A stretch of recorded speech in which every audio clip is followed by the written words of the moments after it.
하나님께서 세상을 만드셨음을 우리는 믿습니다.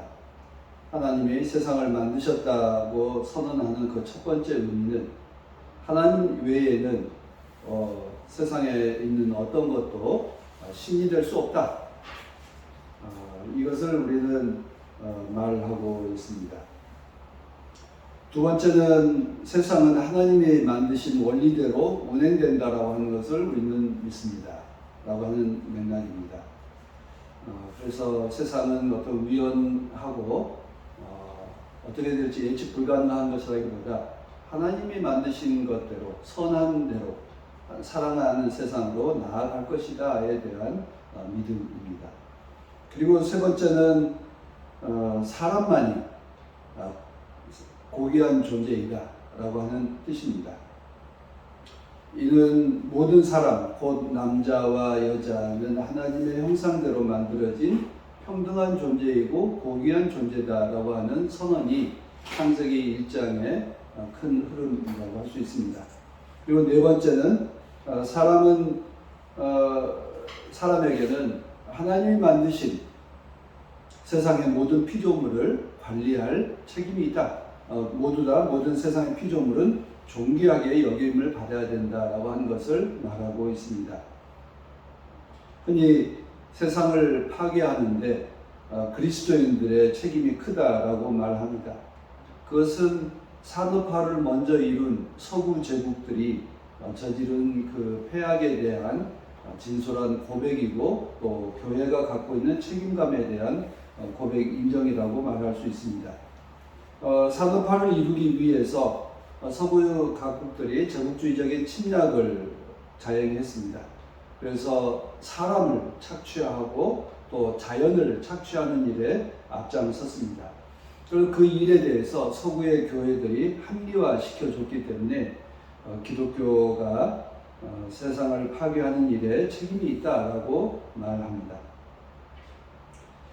그동안 우리가 그런 점에서 창조주를 맞이할 때마다 하나님이 만드신 세상이 아름답고 그리고 찬미하는 세상이 아름답다라고 하는 감탄하는 걸 넘어서서 우리 그리스도인들의 책임에 대한 고백 그리고 우리들의 사명에 대한 고백으로 나아가고자 하는 것입니다. 지금까지 잘못했던 것들을 회개하고 그리고 새로운 세상을 만들겠다라고 다짐하는 그런 기간이 절기가 창조절이라고 할 수 있습니다. 돌아보면 사람들이 잘못했기 때문에 자연을 착취하고 사람을 억압하고 있기 때문에 오늘 우리들이 겪고 있는 이 기후위기를 맞이하고 있다라고 하고 있습니다. 그럼에도 불구하고 여전히 우리들은 과거의 잘못을 회개하고 있지 않고 그리고 과거의 생활 방식을 답습하고 있습니다. 자신들에게 이익이 된다면 자연을 착취하는 일을 넘어서서 방사능 오염수까지 버리는 일에 대해서 서슴지 않고 있습니다. 전혀 죄책감조차 없습니다. 우리가 얼마나 낯이 두꺼워져 있는지를 우리가 여실히 보고 있습니다. 하나님이 만드신 세상을 우리는 존중하고 있지 않습니다. 그래서 자연을 파괴하는 일에 대해서 어떤 죄책감도 갖고 있지 않습니다. 그런 점에서 창세기 1장의 말씀, 하나님 이외에는 어떤 것도 신이 될 수 없다. 즉 인간 위에 인간인 다른 것들은 어떤 것도 우리를 인간을 억압하는 자가 지배하는 자가 되어서는 안 된다라고 하는 것을 말하고 있고 우리 인간과 인간 사이는 서로 동등하고 평등하다. 서로 존중하는 관계여야 된다. 그리고 인간과 또 세상은 서로 하나님의 그 피조물로서 창조 세계의 관계로서 서로 동등하게 고귀한 존재다라고 하는 고백입니다. 그리고 오히려 사람들에게는 자연을 잘 다스리고 보살피라고 하는 사명이 있다라고 하는 것을 창세기 1장과 2장은 우리들에게 말하고 있습니다. 그런 점에서 창조절 첫 번째 주일에 우리는 늘 하나님께서 우리에게 맡겨주신 소명에 대해서 하나님께서 세상을 만드시고 했던 일들을 우리는 늘 되살려보고 상고해 가야 합니다. 우리를 통해서 우리 그리스도인들을 통해서 우리 교회를 통해서 사람들이 변화하고 그리고 창조 세계에 대한 생각을 바꿔가는 것이 필요합니다. 우리는 이 일을 위해서 기도해야 합니다. 하나님이 만든 세상은 보시기에 참 좋았다. 오늘 이정민 전도사님께서 그 좋구나라고 하는 단어로 전해주셨는데요. 하나님이 만든 세상은 보시기에 참 좋았다. 이 말씀입니다. 하나님은 창세기 1장 하루하루 마감할 때마다 뭐라고 하시죠? 보시기에 참 좋았다. 이렇게 말씀하고 있습니다. 하나님은 날마다 반복하십니다. 첫째 날도 좋았고, 둘째 날도 좋았고, 셋째 날도 좋았고, 또 모든 날들이 다 좋았다라고 말합니다. 여러분 그 도깨비라고 하는 드라마에서 가장 먼저 손꼽히는 명대사가 뭐였죠? 날이 좋아서, 날이 좋지 않아서, 날이 적당해서 모든 날이 좋았다. 이렇게 되어 있습니다. 그러니까 우리는 모든 날들에 대해서 하나님께서 만드신 그 첫째 날도 좋았고, 둘째 날도 좋았고, 셋째 날도 좋았고, 넷째 날도 좋았고, 다섯째 날도 좋았고, 여섯째 날도 좋았고, 일곱째 날도 좋았다. 모든 날들이 좋았다라고 감탄하십니다. 우리도 그렇게 하나님이 만드신 세상에 대해서 우리는 참 좋았다. 늘 기뻐하고 감탄하며 살아가는 이런 세상이 되기를 바랍니다. 하나님은 빛이 있어서 좋았고, 물이 있어서 좋았고, 모든 나무와 식물들이 돋아나서 좋았고, 바다와 공중의 모든 동물들이 살아 움직이니까 좋았고, 땅에 있는 모든 짐승들이 움직이니까 좋았다라고 말합니다. 우리는 이 하나님께서 좋아하신 그 세상에 대해서 잘 보살피고, 그리고 그 일에 대해서 우리의 사명입니다라고 고백하는 우리 모두가 되기를 바랍니다. 하나님이 만드신 세상은 억압이 없어서 좋았습니다. 모든 것이 있는 그대로 존중받았으니 좋았습니다. 모든 것이 다 자유로우니 좋았습니다. 우리는 지금 어떤 세상을 살고 있습니까? 우리는 서로 그렇게 있는 그대로 존중받으며 살고 있으니까 하나님께서 만드신 세상 그 원리대로 우리는 모두가 자유로워서 참 좋았다라고 말하고 있습니까? 하나님은 우리에게 질서 있고 자유롭고 서로 존중하는 세상을 만드시며 참 좋았다고 했습니다. 우리가 살고 있는 세상은 무질서하고 무책임하고 그리고 정말 어디로 가야 될지 알 수 없는 희망이 사라진 세상을 살고 있습니다. 타인의 존재가 나를 억압하고 고통으로 몰아넣고 있으니 타인이 좋고 존중할 수 없는 세상이 되었습니다. 또 역으로 나의 존재가, 나의 삶이 타인을 억압한다면 역시 타인 또한 참 좋았다라고 말할 수 없는 그런 세상을 살고 있습니다.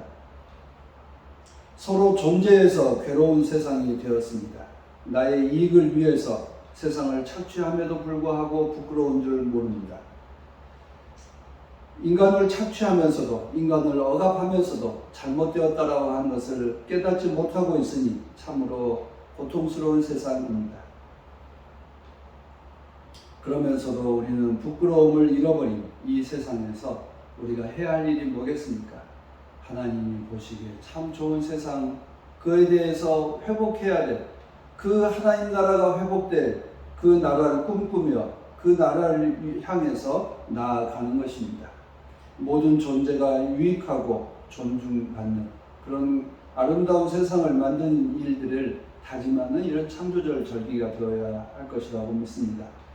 그런 일들을 누가 하겠습니까? 누가 오늘 이 고통의 세상에서 자유로운 세상으로 옮겨가는 그 과정에 참여할 수 있겠습니까? 어떤 특정한 사람이 아니라 하나님께서는 모든 사람을 그렇게 주님의 일꾼으로 부르시고 택하고 계시다고 하는 것을 우리는 믿습니다. 백마 타고 오는 어떤 초인이 할 일이 아니라 우리 모두가 할 일이다라고 하는 것입니다. 오늘 우리는 출애굽기를 통해서 모세가 부름받는 날의 이야기를 읽었습니다. 그리고 그리스도께서 자신의 사명을 일깨워주는 그런 말씀을 읽었습니다. 그리고 로마서에서 바울 사도가 새로운 삶을 시작해야 될 그리스도인들의 삶의 방식에 대한 이야기를 읽었습니다. 바울 사도는 뭐라고 그러셨죠? 마지막에 악에게 지지 말고 손으로 악을 이기라 라고 말씀하십니다. 우리는 이 무질서한 세상 속에서 타인이 나를 억압하고 내가 타인에게 고통을 주는 이 무질서하고 혼돈된 세상에서 하나님께서 새로운 질서를 주시고 새로운 기쁨을 주시고 존엄함을 주시는 세상을 꿈꾸면서 그것에 대해서 이겨가는 삶을 살아가기를 바랍니다. 악이 우리를 지배하지 않도록, 악이 우리의 지배해서 우리가 악에게 굴복하지 않도록 우리는 늘 하나님을 바라고 하나님의 좋으신 그 뜻을 바라보면서 살아가는 것이 필요합니다. 그래서 바울 사도는 우리들에게 악에게 지지 말고 손으로 악을 이기라 라고 말씀하셨던 이 말씀을 우리 기억해야 합니다. 오늘 이 새 본문 말씀을 보면서 첫 번째 출애굽기의 말씀을 좀 천천히 읽어가 보시면 좋겠습니다. 4절 말씀을 보면 하나님께서 모세를 부르십니다. 그리고 모세가 대답합니다. 뭐라고 대답하죠? 네, 제가 여기 있습니다. 이렇게 대답합니다. 그런데 모세가 대답하는 이 대답에 대해서는 하나님이 모세를 왜 부르셨을까요? 모세는 하나님께서 자기를 부르신 그 뜻을 알았을까요? 아직은 알지 못했지만 신비로운 존재가 하나님께서 자기를 부르시니까 모세는 대답합니다. 그 목적을 모르지만 대답하죠. 우리 한글 성경에는 네, 제가 여기 있습니다. 또 영어에도 Here am I라고 이렇게 번역을 했습니다만 원문에는 딱 한 단어로 써 있습니다. 보십시오. 보십시오라고 하는 단어입니다. 아마 그 말의 맥락은 모세야라고 부르니까 네 라고 대답하는 한 단어라고 말할 수 있습니다. 근데 그 네라고 하는 단어, 보십시오라고 하는 단어를 네, 제가 여기 있습니다 라고 하는 고백으로 우리 영어 성경이나 한글 성경은 그렇게 번역을 하고 있습니다. 아마 그것은 성경이 하나님께서 그를 부르셨을 때에 인간의 대답은 이러해야 한다라고 하는 원형으로 이렇게 보여주고 있습니다. 모세가 네, 그렇게 대답할 때 바로 거기에서 새로운 역사가 시작되었습니다. 하나님이 부르시고 모세가 대답할 때 거기에서부터 새로운 역사가 시작되었다라고 한 점입니다. 우리는 이 말씀을 기억해야 합니다. 하나님이 모세를 부르시듯 오늘 우리를 부르고 계십니다. 모세가 응답한 것처럼 우리도 응답할 때 오늘 여기에서 새로운 역사가 시작합니다. 하나님께서 말씀하시고 사람이 또 여러분이 대답할 때 변화가 일어나는 것입니다. 지금 하나님은 일할 수 있는 사람을 찾고 있습니다. 왜냐하면 고통스러운 현실에서 새로운 현실로, 새로운 세상으로 나아가기 위해서 하나님의 일꾼이 필요하기 때문입니다. 2장 24절 말씀을 보면 하나님이 이스라엘 자손들이 종살이 하는 것을 보시고 그리고 그들의 처지를 아셨기 때문에 모세를 불렀다라고 되어 있습니다. 하나님의 목표는 무엇이었느냐 하면 이스라엘 조상들과 약속했던 일, 그것을 이루기 위함이었습니다. 이스라엘 자손들이 겪고 있는 그 고통을 뭔가 변화시켜 주시고 거기에 자유를 주고 싶어 하셨다라고 하는 것을 말하고 있습니다. 그런 이스라엘 백성들이 겪고 있는 이 현실은 어떤 현실이었습니까? 400년 동안 이스라엘 백성들이 이집트에서 살고 있었습니다. 그동안에 변화가 있었죠. 어떤 변화였을까요? 이집트 파라오는 요셉의 그 업적을, 조상의 업적을 알지 못한 사람이 파라오가 되었습니다. 그리고 또 400년 동안 이스라엘 자손들도 또한 역시 아마 요셉의 이름을 잊고 있었는지도 모릅니다. 아브라함과 이삭과 야곱과 요셉의 이름을 잊어버린 채 오로지 주어져 있는 그 현실의 고통에 대해서 부르짖었다라고 말하고 있는 것으로 보여집니다. 그들의 부르짖음을 보면 1장과 2장에 쭉 읽어보면 그들이 부르짖을 때 하나님을 찾고 하나님께 부르짖었다라고 한 단어는 없습니다. 그 고통의 현실에서 외마디 비명을 질렀다라고 하는 것으로 보여집니다. 그들은 알 수 없는 그 질서에 대해서 알 수 없는 희망을 갖지 못한 채 고통에 대한 절규만을 하고 있습니다. 그런데 하나님께서 그들을 기억하시고 그들에게 먼저 응답하셨다라고 하는 것이 출애굽기 1장과 2장의 말씀들입니다. 과거의 약속을 기억하신 분은 하나님이십니다. 파라오도 기억하지 못했고 이스라엘 백성들도 하나님을 기억하지 못했습니다. 그들의 조상을 다 알지 못했습니다. 결국 과거를 잊고 있었기에 그들은 고통의 현실을 살고 있다고 할 수 있습니다. 오늘 우리가 살고 있는 세상이 바로 그렇습니다. 과거의 기억을 사라진 자들이 권력을 잡고 있고 과거의 고통을 잊고자 강요당하고 있는 이 세상 속에서 우리는 부르짖고 있습니다. 모세를 찾아오시는 하나님께서 오늘 우리에게도 찾아오시기를 빕니다. 우리들의 현실을 보면 그렇습니다. 과거를 잊는 자들이 권력을 잡으면서 다시 우리는 종살이의 삶으로 식민지의 삶으로 되돌려 놓으려 하고 있습니다. 우리는 이러한 현실 앞에서 우리는 하나님께 부르짖어야 합니다. 이스라엘 사람들은 누구인지 모른 채 부르짖었지만 오늘 우리들은 분명히 알고 있습니다. 하나님께 부르짖어야 되고 우리가 기억하고 있는 그 과거의 식민지의 고통이 되돌아 반복되지 않게 되기를 우리는 기도해야 합니다. 세상의 창조주 하나님께서 우리를 해방시켜 주셨고 창조주 하나님께서 우리에게 독재의 역사를 깨뜨리고 자유의 세상을 만들어 주셨다는 것을 우리는 알고 있습니다. 우리는 알고 있기에 과거로 되돌아갈 수는 없습니다. 하나님께서 우리를 일제의 식민지에서 해방시켜 주셨듯이 오늘 이 친일의 역사 속에서 우리를 되돌아서게 하시고 우리에게 자유한 나라로 자유로운 나라로 나아가게 해주시라고 믿습니다. 그리고 그 일꾼을 찾아서 맡겨주셨습니다. 하나님은 모세를 부르셔서 사명을 맡기셨습니다.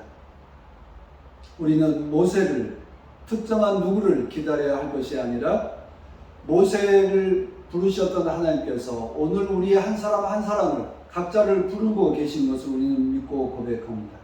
우리를 부르셔서 주님께서 보여주시는 가나안 땅, 자유의 세상으로 인도하시겠다고 하시는 이 하나님의 약속의 말씀을 우리가 듣습니다.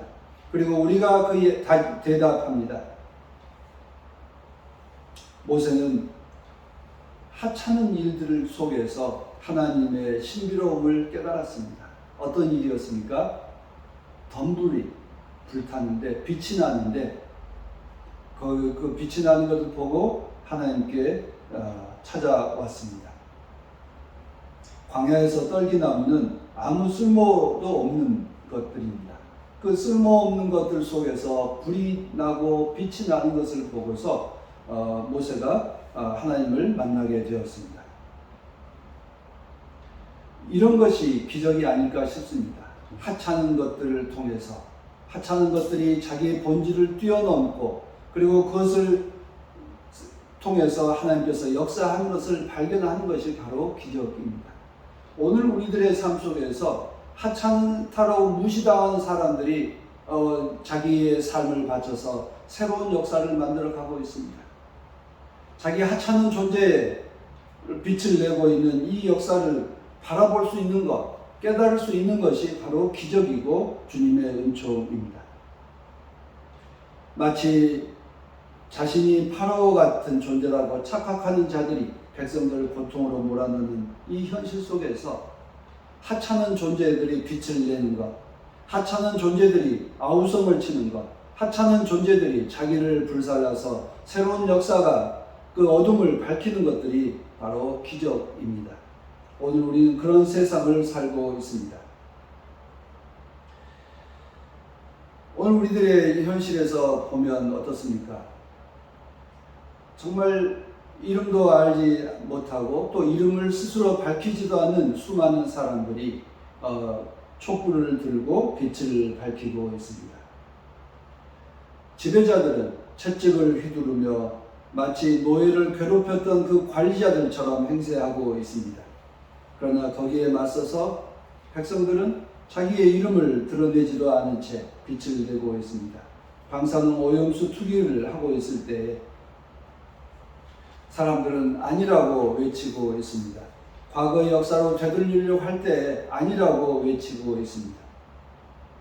우리는 우리가 모세임을 스스로 드러내고 우리가 모세처럼 살려고 다짐하고 있는 현실이 오늘 우리들에게 주어져 있는 현실입니다. 우리는 하나님께서 보여주고 있는 이 현실 앞에서 외면할 수 없습니다. 이름 없는 사람들이, 이름을 밝히지 않는 사람들이 빛을 밝히고 있을 때에 하나님의 부르심을 먼저 깨달은 제2의 모세인 그리스도인들이 먼저 그 사명에 대해서 고백하고 응답하는 것이 오늘 우리들에게 주어진 사명입니다. 하나님은 구원의 역사를 위해서 일꾼을 부르시고 모세를 부르시고 또 주님의 제자들을 부르시고 수많은 그리스도인들을 부르고 계십니다. 주님께서 모세를 부르시는 건 딱 하나입니다. 하나님께서 보여주신 그 희망을, 주님의 뜻을 깨닫고 또 사람들에게 그 뜻을 전달하라고 하는 것입니다. 모세에 대한 이야기, 출애굽기에 나와 있으니까 모세에 대해서 말을 하면 오늘 우리들의 모습과 같습니다. 모세는 자신의 근원과 정체성에 가장 큰 혼란을 겪었던 사람이죠. 히브리 사람인데 어디에 살죠? 파라오의 딸의 집에서 왕자로 살았습니다. 그러나 또 쫓겨나서 히브리 사람들 사이에서 살지도 못한 채 광야에서 낯선 이방인이 되어서 또 목동으로 40년 동안 살았다라고 되어 있습니다. 그러니까 그의 삶을 보면 한때는 죽음의 위태로운 삶을 살았지만 왕궁에서 정말 따뜻한 삶을 살기도 했고 거기서 쫓겨나서 광야에서 정말 외롭고 또 그리고 고통의 삶을 살았던 정말 보면 파라오의 눈에 보면 하찮은 존재로 살았습니다. 하나님은 그런 사람을 통해서 구원 역사를 이끌어 가셨다라고 말합니다. 가시덤불이 빛을 냈던 것처럼 한낱 이름 없이 살아갔던 모세를 불러서 거기 그를 통해서 빛을 내고 그 어둠을 밝히는 불처럼 밝히는 그 촛불과 같은 존재로 사용하고 계십니다. 하나님께서 이렇게 부족한 사람을 불러서 구원의 역사를 만들어 가셨던 것처럼 오늘 21세기에 살고 있는 우리를 불러서 하나님의 역사를 만들어 가고 계십니다. 하나님의 새로운 역사는 이름 없는 사람, 덤불과 같은 존재들, 정말 히브리, 먼지와 같은 존재를 불러서 하나님의 고귀한 존재로 삼아주신 것이 새로운 역사이고 기적입니다. 아담이라고 하는 말을 종종 말씀드리지만 아담이라는 뜻이 뭐죠? 먼지, 흙과 같은 이름 그 말입니다. 흙에서 왔으니 흙으로 돌아가라 라고 하는 말을 할 때 그 아담입니다. 그렇게 하찮은 것을 통해서 하나님께서 고귀한 하나님의 형상대로 지음받은 사람으로 만들어 주셨다라고 하는 것처럼 오늘 우리들도 우리가 참 능력 없는 사람들, 부족한 사람이라고 생각하지만 능력 없고 부족한 우리들을 부르셔서 하나님의 놀라운 일을 만들어 가신 줄로 믿습니다.